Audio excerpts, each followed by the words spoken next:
Hi, welcome to Healthwatch. I'm Cindy Berry from Ledgelight Health District. As the weather warms up, we become ever vigilant against Lyme disease and other tick-borne illness. So today I've asked as my guest Dr. Kirby Stafford, who is the chief scientist at the Connecticut Agricultural Experiment Station. Welcome, Kirby. Thank you, glad to be here. Thank you so much for being here. We've worked on and off together for years in the prevention of Lyme disease, and it's really a pleasure for you to be here today. Great. So let's start a little bit by talking about the Connecticut Agriculture Experiment Station. And what is it? What do you do there? And what got you involved in entomology? Okay, well, the Connecticut Agricultural Experiment Station is a separate state agency that was founded in 1875. We have a diversity of programs. We're basically a research institution, although we do a lot of public outreach as well. And we offer free services. We have a plant and insect diagnostic offices for the citizens of Connecticut. We offer tick testing and free soil testing as well. We have a chemistry department that does a lot of analysis for various state agencies as well as for the FDA. We do research in agriculture and forestry, environmental studies. It's quite diverse. Mm-hmm. We're also the state plant regulatory agency, so we oversee plant inspections of our nurseries and so on, and certify plants for shipment. Mm-hmm. And I noticed that the other thing that you kind of are looking at are invasive species and besides Lyme disease, other kind of vector-borne illness. We deal with other vector-borne. We run the state mosquito program. So doing all the statewide survey for West Nile virus and Eastern equine encephalitis as well. Mm-hmm. And how did you get interested specifically in Lyme disease and other tick-borne illness? Well, actually, I was working with in veterinary entomology. I actually got my bachelor's in entomology, and then went into kind of like livestock entomology, and then I was got my PhD at Texas A&M, and then actually did a stint, postdoctoral stint at Penn State University, and then I came here in 1987 to work specifically on ticks and Lyme disease, mm-hmm. and been working on it ever since. Which is a long time. 30 years. Yeah. So let's talk a little bit about how the tick population has changed and maybe how things have changed kind of in entomology in general. Well, as I think most of your listeners are aware, Lyme disease was recognized from that cluster of cases in the mid-1970s in the towns of Lyme and Old Lyme. We've seen Lyme disease and the tick spread geographically here all through the northeastern United States and the upper Midwest, and the tick continues to expand its range. So we're talking from a few thousand cases of Lyme disease to, 30, 40,000 cases reported to CDC, but that's only 10% of the actual diagnosed cases. So the true incidence in the United States is 300, 350,000 or more cases of Lyme disease that are occurring every year. Which is a huge difference. And and we're talking about 30,000 plus cases just here in Connecticut as well. And we're also seeing an increase in other tick-borne diseases in addition to Lyme. So this in kind of resurgence, I guess, of tick-borne disease in Connecticut, it's one of the things that we've been talking about at Ledgelight Health District, and we've formed a Lyme disease prevention task force who met today for the first time. So we are very happy that you were able to join us and kick off this new task force. Let's talk a little bit about the biology of the tick. I think there's a lot of misconceptions about what ticks look like, which ticks cause infection. Can you give some light to that? Okay, well, the majority of the ticks that people are going to run into here in Connecticut is our black-legged tick, or commonly known by some people as the deer tick. This tick has 3 stages. It active stages: larva, nymph, and adult. The adult ticks are active here in the fall and warm days in the winter and spring. So you can go out in January or February if there's no snow cover and it's in the low 40s, you can pick up a tick. Mm-hmm. But they feed mainly on deer. So we've seen this reestablishment of the ticks in its range. We know the ticks actually probably survived from our deforestation and the elimination of the deer population in colonial times on islands, parts of the Cape, eastern end of Long Island. These are some of the areas where there were remnant populations of the tick that survived with the deer. And with the comeback of our forests and the deer population, it's estimated in 1896 there was only 12 deer in Connecticut, for example.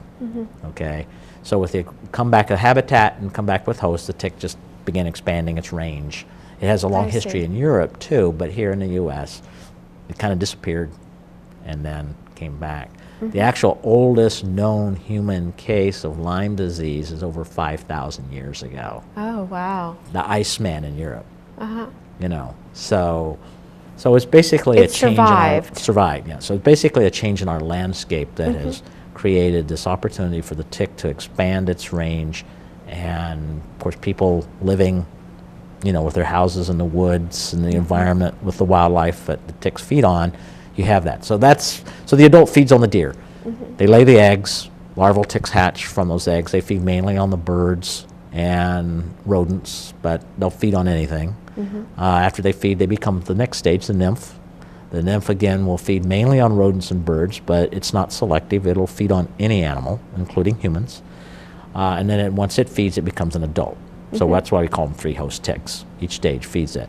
And so the larval ticks and nymphal ticks actually pick up the Lyme bacterium when they feed on what we call reservoir hosts. These are animals that harbor the Lyme spirochetes, and that includes the mice, the chipmunks, shrews, a few species of birds. And so basically the cycle is the ticks pick it up from those animals, and then those ticks then reinfect those animals. So the ticks give it to the mice give it to the ticks, and that's basically how Lyme is maintained. And they're so prevalent around here. You know, anybody that's out in their garden sees chipmunks running around, and I know that we catch mice all winter long, especially they come in inside in the winter, and that's where we end up catching them, but they're just so prevalent. So how would you ever prevent the spread of Lyme disease? Well, that's been the difficulty. It's the tick and its hosts are so ubiquitous through the environment, and that's been one of the big challenges in trying to get a handle on this disease. Can you talk a little bit, Dr. Stafford, about how ticks feed and how the bacteria is transmitted from the tick to the person? Okay, so when a tick is infected, the Lyme spirochetes are actually in the tick gut. Okay. And when the tick attaches and begins to feed, those bacteria actually multiply once a blood meal starts. But they actually have to penetrate the gut wall, migrate through the body of the tick to the salivary glands before they can infect the person that the tick is attached to. And that takes 24 to 36 hours to get started.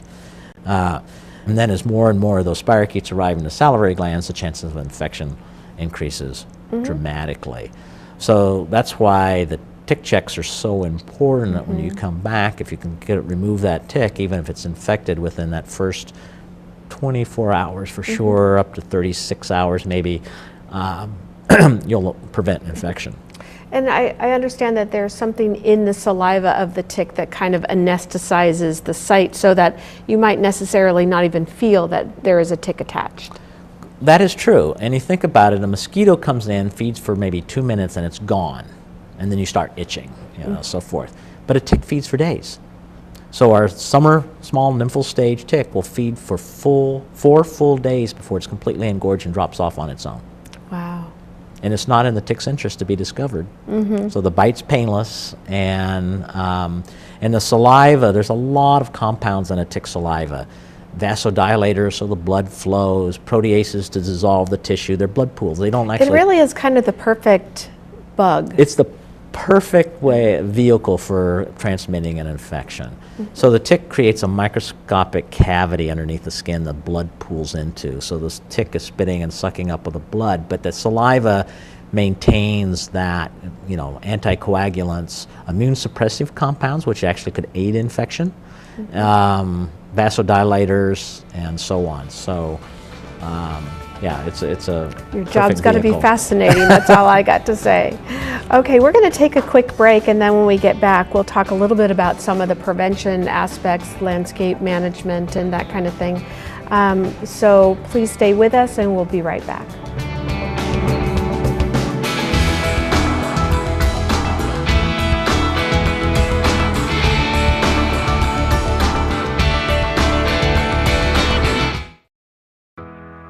It does not take an extraordinary person to make a difference. It's just a matter of what kind of a difference we choose to make. You know, we do what we do on the field, but we have a duty off the field as well. It doesn't take much to make a big impact. Just having a positive attitude or helping someone every now and then makes more of a difference than I think any of us realize. To learn more about starting an action team, visit our website. Anyone can really make a difference.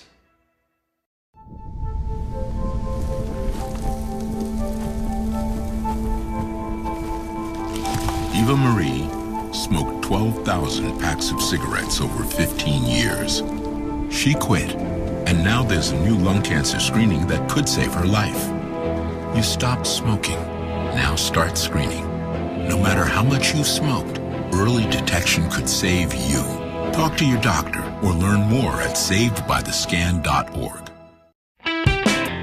We believe that when the community comes together, we can do great things. We're working to make Groton the healthiest and safest place for everyone. Hey kids, listen to your parents. We want you to have the facts and the best tools to keep you safe. We know there is a lot of confusing talk about drugs in the media. Parents, we know you have a tough job to do, teaching your kids about alcohol and drug abuse. We're here to help you. Let's work together to change community norms about drugs and alcohol. Help us out. Volunteer. Donate. Find us at Groton Prevents and join us.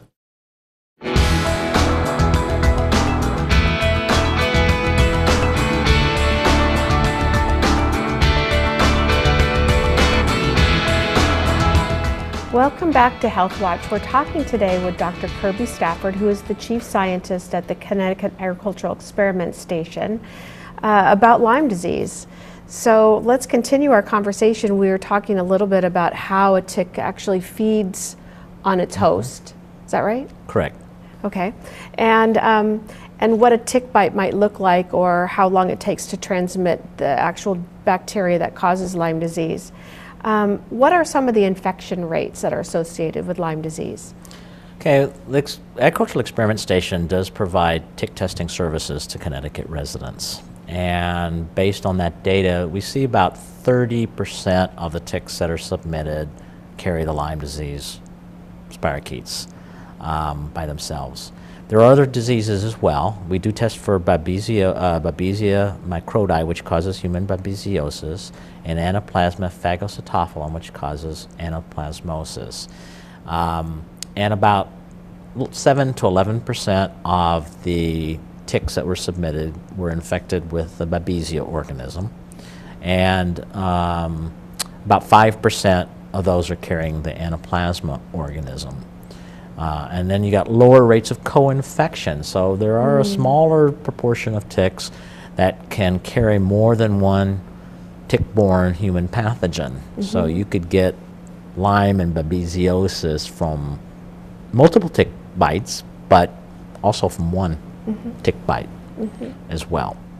So one of the things that people have said when they come in to bring in a tick, for example, is they want to know if that tick is infected with Lyme disease or the bacteria that causes Lyme disease. But they also sometimes wonder, if this tick is negative, could I still have been infected by maybe a tick I never found? And how important is it to test ticks? Well, the testing of ticks is only one piece of information. The fact that it's positive, depending on how soon it was removed, doesn't necessarily imply that transmission occurred and you were actually infected. If the tick is engorged, though, and enough time has passed during the feeding process and the tick's positive, then yes, you're more very likely got as the hours go by that a tick is attached, the greater the risk. The greater the risk of getting the infection. That is correct. Okay. Let's talk a little bit about the number of ticks that you received last year. You're kind of gearing your staff up for ticks in 2018. Yeah, well, And we generally get about 3,000 plus ticks that are submitted to the station that are actually, and then tested. If the tick is flat and then engorged, in other words, it was not attached long enough to transmit, we don't test.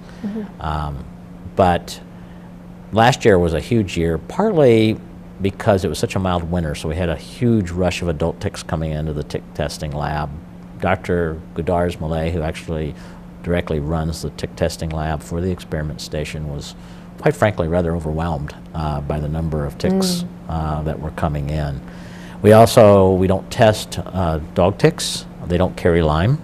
But last year just happened to be a big year for dog ticks as well, so that added to the influx of tick samples that were coming into the experiment station. So we probably hit around 5,000 or so last year. That's crazy.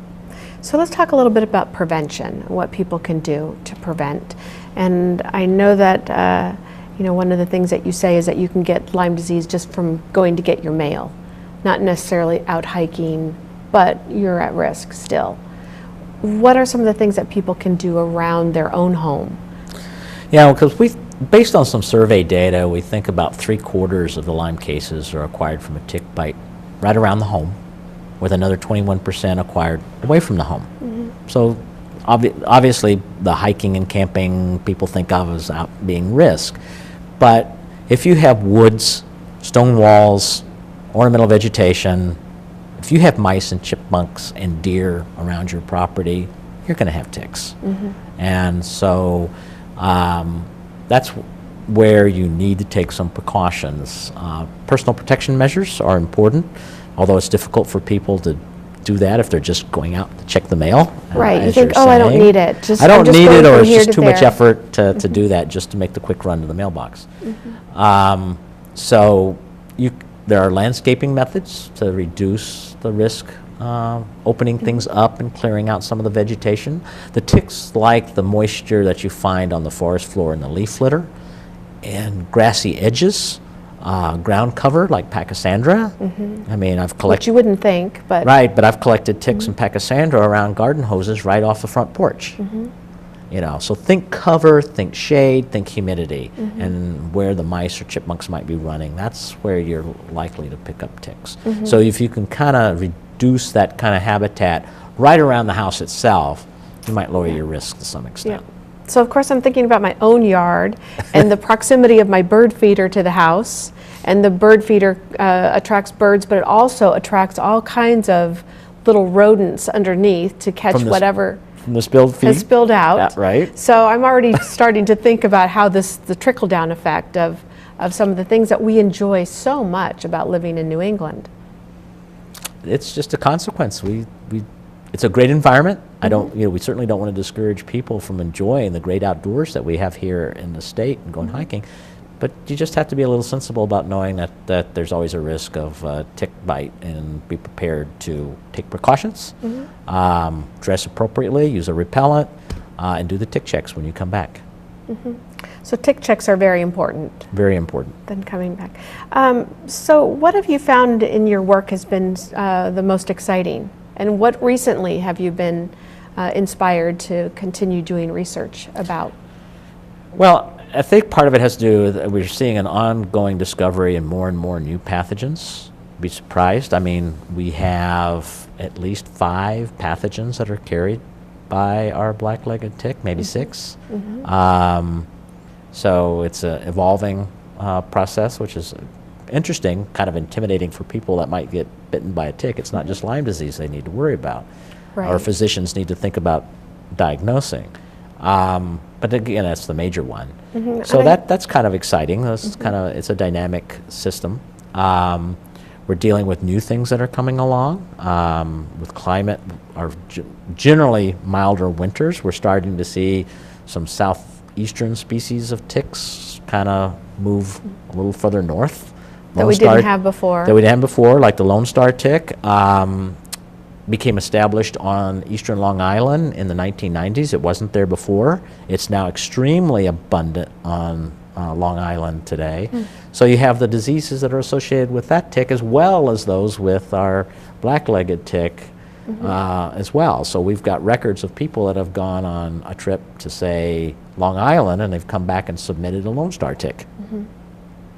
And how are you getting out there to educate physicians, educate pest control operators, educate people that are actually doing the work every day?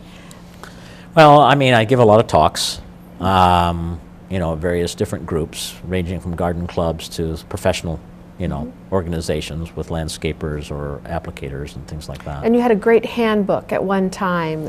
The handbook, yeah, it's hard to believe that.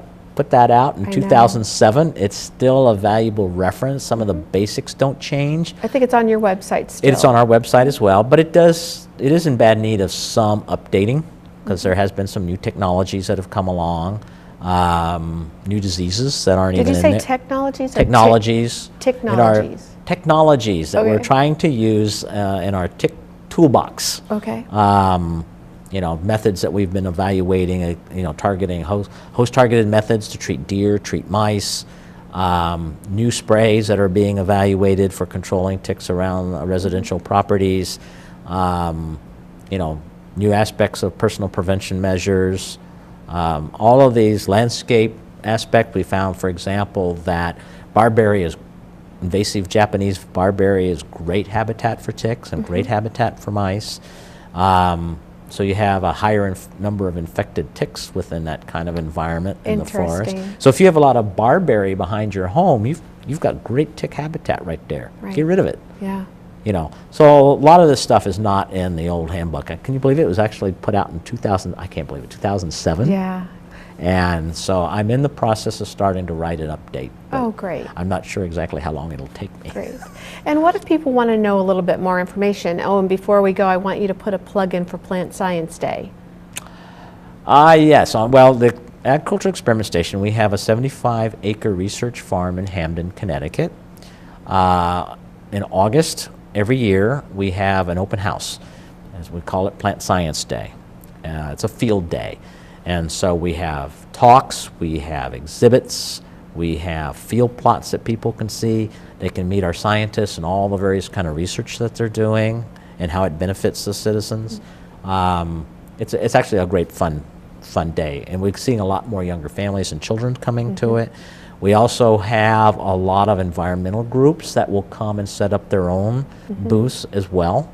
So it's a great day. So it's usually almost always the first Wednesday in August, but this year in 2018 it'll be the second Wednesday, the 8th, rather than the 1st of August. Good, good.